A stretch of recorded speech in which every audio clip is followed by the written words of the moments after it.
The study of superfluid turbulence is a problem of central importance in non-equilibrium statistical mechanics, turbulence, and nonlinear dynamics. One of the equations which is used to study turbulence in superfluids is the Gross-Pitaevskii equation, which we study here in 2 dimensions, and we study it by the pseudospectral method, therefore it is Fourier-truncated. This study has been carried out by Vishwanath Shukla, Marc and Brachet, and Rahul, Pandit.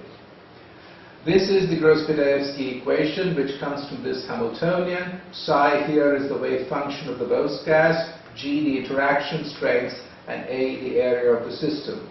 The energy and the number of particles are conserved in the dissipation-less unforced case. The energy can be written as a sum of the kinetic energy, the interaction energy, and the quantum pressure energy. I now give the principal results of our study. We identify 4 stages in the dynamical evolution of the dissipation-less unforced Fourier-truncated Gross-Pitaevskii equation in 2 dimensions. These are the following. The region of initial transience, this depends on the initial conditions. The onset of thermalization, scaling behaviors, for example in spectra, change with time and depend on initial conditions. Partial thermalization, there are some universal, that is independent of initial conditions, scaling behaviors in spectra. Self-truncation occurs in spectra at a wave number kc, which can increase either as a power of time or logarithmically in time. Complete thermalization occurs finally, and because we are in a 2-dimensional interacting Bose system, this shows a Berezinski-Kosterlitz-Stauler space.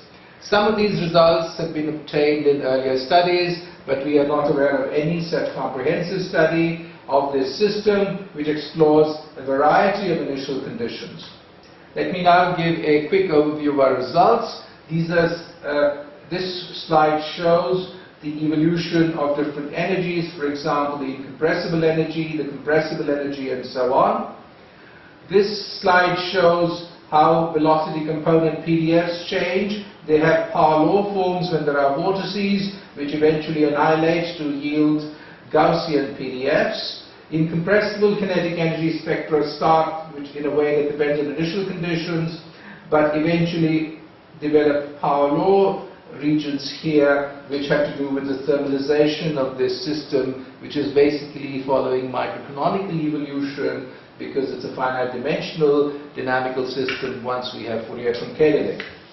Here are illustrative plots of compressible kinetic energy spectra. You can see that there is some linearity here. This is the first signature of thermalization, but here it does drop off. This is self-truncation, and we do have spectral convergence here. In other parameter regions, we get all the way to complete thermalization and shown in these illustrative plots. And in others, we have some thermalization, but again, spectral convergence because of self-truncation.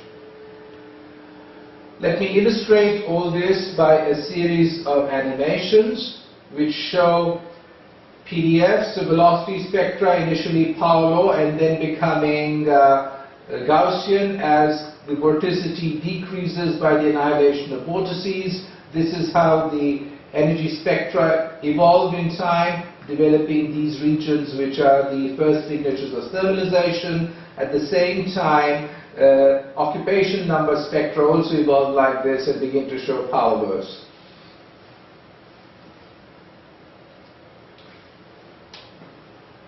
We have also studied the dependence of this self-truncation wave vector on the interaction strength G, on the number of collocation points in our pseudospectral method, and on the type of initial condition. These are special initial conditions obtained by solving a stochastic Ginzburg-Landau equation. In some cases, the truncation wave number is very sharp, and these evolve very slowly in time. Eventually, when the system goes to complete thermalization, it should show power laws as in the Berezynski-Koskilis-Tauler space, and indeed we find such power laws. This is a summary of the results in our paper. Thank you.